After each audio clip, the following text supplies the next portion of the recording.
Hello, my name is Nathaniel Penland, but my friends just call me Nate, and I would invite you to do the same thing.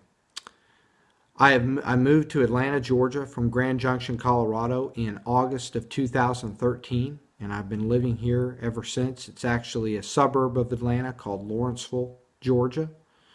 I've been married to my beautiful wife, Lori, for 13 years. We have a beautiful and wild 8-year-old little girl named Susie, and we have a lazy beagle named BB.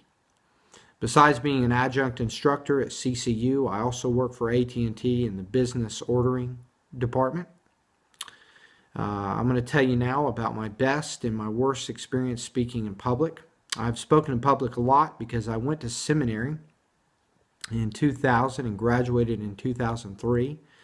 And I not only was a youth pastor during that time, but I've been pastoring in churches, about 4 churches, for about 13 years.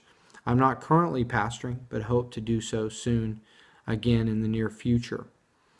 But my worst experience with speaking in public was when I had to do a funeral for a man I had not even met. They just asked me because I was a local pastor, and I decided it was a good opportunity. But halfway through the sermon, I totally forgot the man's name. I was going to mention his name and just forgot his name. So someone had to yell out his name, and that was embarrassing, even though I had never met him before. Because I knew people were grieving, and so that was sort of difficult. But my best experience in speaking in public was also a funeral, and it was from my mother. Her name was Janet Penland. And I had her for 33 years as my mother, and she was a godly and joy-filled woman. I loved her very much. She took good care of me and my older sister during her life, and she died very suddenly, and that was very, very sad and very, very hard for me. But at the same time, she, as I said, she was godly, and she wanted me to preach the gospel at her funeral.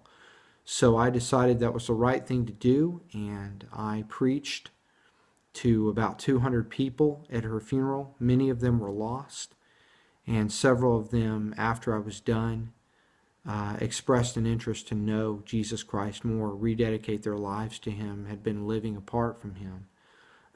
So I feel like that was effective and something that God used in the midst of a very sad situation for me, and something that I know would make my mother proud.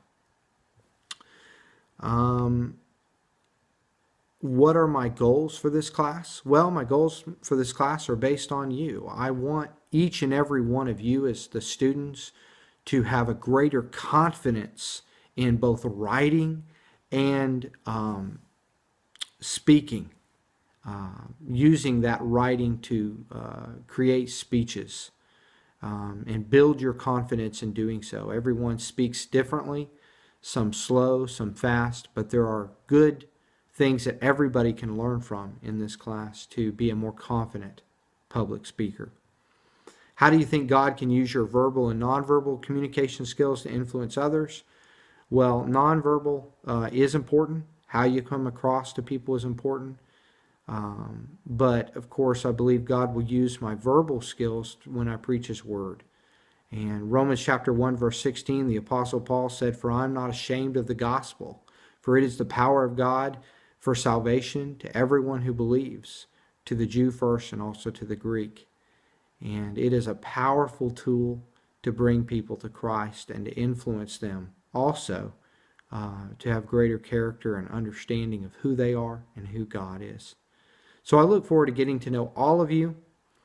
I enjoyed doing this initial speech so that you can kind of get to know me a little bit.